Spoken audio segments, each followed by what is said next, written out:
प्रभु कैसे रीझते पता है आपको? सरल भाव से। सरल भाव कैसा होता है? सब कहते हैं, लेकिन जो कहता है कि मैं सरल भाव का हूं, उसका भाव कभी सरल नहीं हो सकता, क्योंकि जिसका भाव सरल होता है वो कभी कुछ कहता ही नहीं है। जो हरि के चरणों के निकटतम होता है वो ढोल नहीं बजाता कि मैं हरि के पास हूं, अरे मैं हरि का बड़ा भक्त हूं, वो कभी ये नहीं कहता। वो इन आडंबरों से, बाहरी दिखावे से दूर रहता है। तो हरि का जो भजन करते हैं, हरि के जो निकट रहते हैं, वो कैसे होते हैं? एक ग्वालिन थी, वो उसका नित्य का कार्य था, दूध दही का कार्य करती थी, यमुना को पार करके जाती और यमुना को पार करके आती। महाराज 2 आने उसके इस पार जाने में लगते, 2 आने उस पार जाने में लगते। पहले क्या चलता था? आने चलते थे। 1 पैसे 2 पैसे को बोलते हैं आना, अठन्नी चवन्नी। तो उस समय यही चलता था। तो माता अपने दही दूध का संग्रह करके 2 आने यमुना से इस पार से उस पार ले जाने में लगाती। विग्रह करने के बाद जो उसके पास बचता, वो 2 आने अपने घर को जाने में लगा देती। तो उसके रोज के कितने हुए? 4 आने, 4 पैसे। नित्य प्रति उसके 4 पैसे खत्म होते थे। किंतु एक दिन पता है क्या हुआ? एक दिन उस गालिन का जो दूध दही था वो जल्दी समाप्त हो गया, मतलब उसका विक्रय जल्दी हो गया। तो उसने क्या किया? उसने सुना कि आसपास कहीं हरि कथा हो रही है, चलो इतना समय बचा है हमारे पास, तो जाकर हरि की कथा सुनाए। तो जाकर बैठ गई कथा में। कथा के विश्राम में व्यास जी कहते हैं कि जो हमारे नारायण हैं वो हमें इस संसार से ही नहीं, भव सागर से पार करा देते हैं। उनका नाम लेके तो देखो, राधे श्याम करके तो देखो। अब उस गालिन को इतना ज्ञान नहीं, इतनी भोरी वो ग्वालिन कि निष्काम भाव से प्रभु का नाम लेकर उसने सोच लिया, मन में सोचती हुई जा रही है कथा का प्रसाद लेने के पर्यंत। तो मैया जैसे ही यमुना के निकट पहुंची, मन में राधे श्याम राधे श्याम राधे श्याम करते हुए यमुना पार कर गई।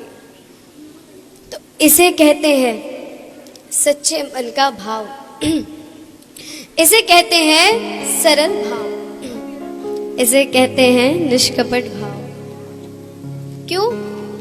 क्योंकि उस मैया को नहीं पता कि उन व्यास जी ने कैसे बोला, क्या बोला, लेकिन उन्होंने उनकी बात को वास्तविक माना, प्रभु का नाम लिया और प्रमाण दिया कि जो निष्कपट भाव से प्रभु का नाम लेता है वो इस भव सागर से तो क्या हर सागर से पार हो जाता है। तो मैया नित्य प्रतिदिन अब उसके रोज के 4 आने बचने लगे।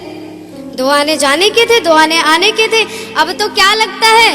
राधे श्याम राधे श्याम राधे श्याम, राधे श्याम कहकर मैया इधर चली जाए, राधे श्याम कह के मैया पार आ जाए। कुछ समय बीतता गया।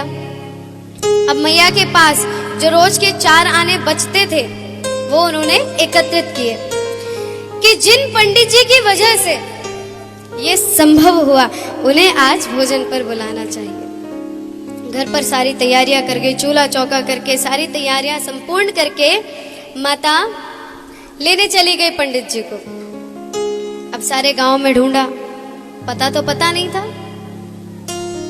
ढूंढते ढूंढते पूछते पूछते वहां पहुंच गए। जब पंडित जी मिले, सारी घटना सुनाई, ये नहीं बताया कि हम यमुना मैया ऐसे ही पार कर जाते हैं। कहा हे प्रभु, आपकी कृपा से ही आज मुझे हरि नाम का महत्व पता चला। आप कृपा करके आज हमारी कुटिया में छोटी मोटी झोपड़ी में भोजन प्रसाद ग्रहण करने पधारिए। पंडित जी सुंदर श्रृंगार करके सज धज कर धोती वोती पहनकर मैया के साथ निकल पड़े। अब पंडित जी सोचते मैया के पास कोई साधन तो है नहीं, लगता यमुना पे रख रखा होगा, कुछ ना कुछ तो व्यवस्था की होगी जब लेने आई है। चल दिए पंडित जी। पहुंचते गए यमुना तक पहुंच गए। देखते हैं यहाँ तो कोई है ही नहीं, ना कोई नाव है ना कोई केवट है, जाएंगे कैसे पल्ली पार। पंडित जी तो विचार में पड़ गए। अब मैया कहती है कि चलिए गुरुजी, आप आगे कदम क्यों नहीं बढ़ा रहे। अरे मैया बावली हो गई है, यहाँ कोई नाव नहीं है, यहाँ कोई केवट नहीं है, कैसे चले पार।